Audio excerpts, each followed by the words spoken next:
here. Welcome to my Facebook Live. If you're tuning into me for the first time, either live or on the replay, please say hello to me and tell me where you're from. Even drop a 1 below. It'd be awesome to connect with you after I've been live and just say hi. For those of you that haven't connected with me before, my name is Helen Martin from helenmartinonline.com. I've got the link to my website up above if you want to check out any other videos that I've done before or that I refer to in this video. You can just click on that link there. You notice the title of today's video is 3 ways to increase retention on your team.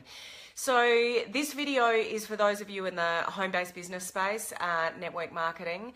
One of the problems that we have with network marketing is that we build a team and people are all really enthusiastic. They've got the vision, they want to do really well. Yes, I'm keen, I'm ready to go, I want to make this work. And then a week later or 2 weeks later or a month later, they're MIA. They're missing in action. They won't take your phone calls or, they won't answer your messages or whatever it is. So there's a lot of people in this industry. It's just the nature of the industry and it'll never go away. It's just a matter of dealing with it, is that, if you have people on a team or even if you haven't got people on a team yet, then just listen up, because it's really good to have this in the back of your mind, so you can remember it for when you do grow a team, in how to retain them. How do we get better retention in our teams and make sure people stay? Because there's nothing worse than putting all that effort into, joining somebody to your team, growing your business, and then something goes wrong, or they lose their vision, or life gets busy, and that's fine. That's also the beauty of this business, is that we can come in and out of it when we want to. But when we build a team, we want to keep everybody together. You create a family, if you like, and you want to keep the family together. So what are some of the tips that we can improve that and increase your retention? So as I said before, even if you don't have a team yet, or you don't have any individuals that have joined you in your business, just store this information for when you do, what's going to help you retain them in your business. So number one is critical, and that is getting people started right. So when I mean getting people started right, you don't join somebody into your business and then say, okay, here's a launch document, here's documents on the products, here's some training from the company, here's XYZ, etc. You go and read up all of that, write your list of 100 or your top 20 customers, your top 20 for your business, etc. And on you leave them, to go on their way. The best thing that you can help somebody is to start them properly. Now, depending on who they are to you, whether they're a really close friend or, a business associate, it may not be you that would be the best person to launch that person into the business. A really close friends or family, it's just not quite the same when you're setting the expectations and you're talking about somebody's why. Why are you in this business? What are you hoping to achieve?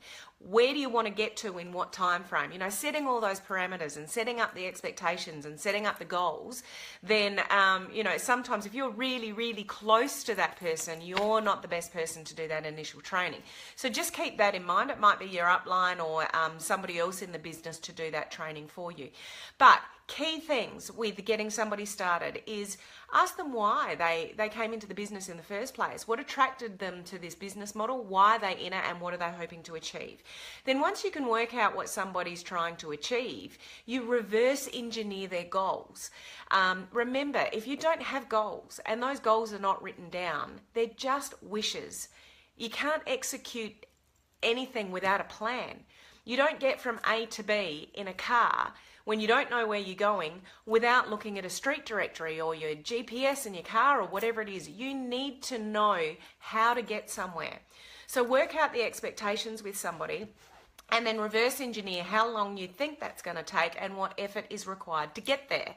Now, why that's important, because a lot of people come into network marketing going, I'm going to get really rich quickly, I'm going to be a certain level by this time frame, and by Christmas I'm going to be earning this much money, and I'm going to have a car, and I'm going to do this, and yet, so that's their vision and that's their goal, and that's awesome. but you don't work with them as to what's required to get there, then it's just false expectations and they're never going to get there. And when they don't get there, that just leads to disappointment and they will leave the business. So setting somebody up properly with what their expectations are and working with them as to what's going to be required to get there. It's like, wow, that's really ambitious. If you want to get to there in the next 6 months, this is really what you need to do on a daily basis and a weekly basis to get there. So there's some kind of understanding and level of expectation of what it takes to get there. If somebody's is a lot less expectation, look, I just want to make some extra money on the side to help pay my bills. When the electricity bill comes in and it's 3 times as much as it should be, or, the grocery shopping or the kids' sports or, whatever it is, then it's like, okay, that's really achievable for you in the next 6 months. If you can do this on a daily basis or a weekly, you should easily get there. So match the activity, the expected activity with the desired sort of outcome. So set somebody up the right way with their expectations and what's required to achieve their expectations, and definitely work out their why. What is their why? Why are they in this business? And when times get tough and when people are saying no to them, and it does happen, not a lot of people get this industry. Not a lot of people have the vision for this industry. And most people out there think, oh, I'm not going to do something like that. That just means I have to, bug all my family and friends. Well, no, it doesn't, but people don't realise that. So, we're faced with negativity more than we're faced with positivity, and you have to set somebody up for that journey.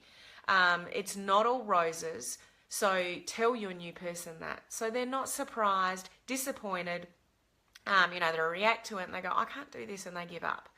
Because that's often what happens if you don't map out the journey of what this industry entails. So help the person, set them up, the right way, and definitely reiterate, stick to the system.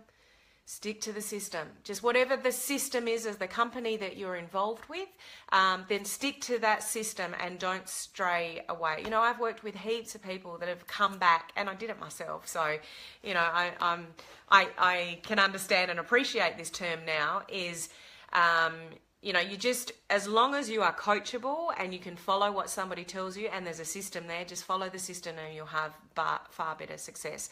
A lot of people, ego gets in the way, and it's like, no, I can answer that question, or I can find out that information for that person, or, me, or no, don't go and talk to them. I've got all the information. All that is ego. It's not following the system, and it won't do you any favors in the long term. The system is there for a reason. Like I was saying before with a friend telling a friend, sometimes the friend telling the friend isn't the best person to deliver the message. Get somebody else to deliver the message and they'll listen. You deliver the message and they don't really listen. So I hope you understand that concept. If you understand what I'm saying, and anybody's out there, even on the replay, just drop me a 2 so I know that you're comprehending what I'm saying. So, number 1 is get people started, get them started the right way. Set the expectations, reverse engineer the goals. Remember, you may not be the best person to get them started. Bring somebody with you. It might be another upline, somebody crossline, whoever, to deliver that. But just set that person up right from the start and don't leave them alone. Help them. Help them when the negativity comes along. Help them when the adversity comes along. Help them when they get the negatives, like, I don't have any money for that. I don't have the time for that. Oh, is that network marketing? Help them deal with those, statements. So, set them up properly. The second thing, let's move on. So, the second thing is help that person get their first results.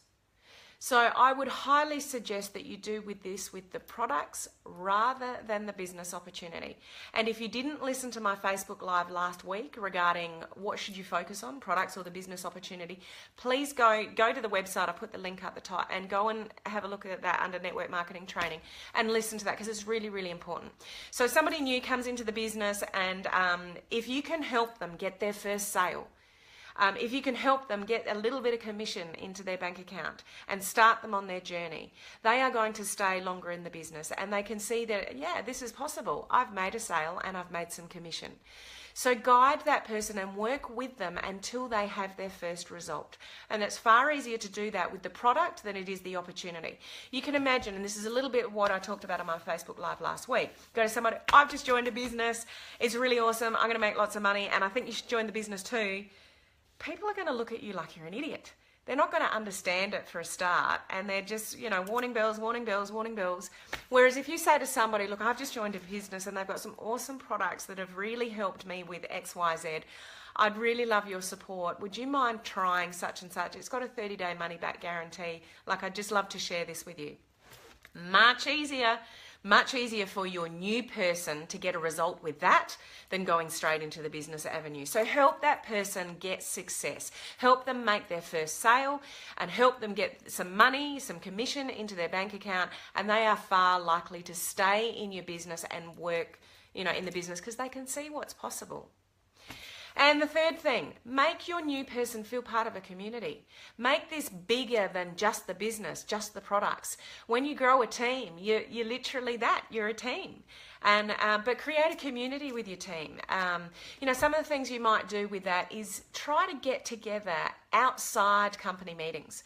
Try to get together outside, you know, all business. You know, do some team training of your own.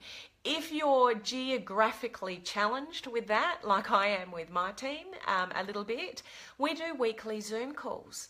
So, you know, we can all see each other, we can talk to each other, we can laugh, we can, you know, some of our Zoom calls are hilarious.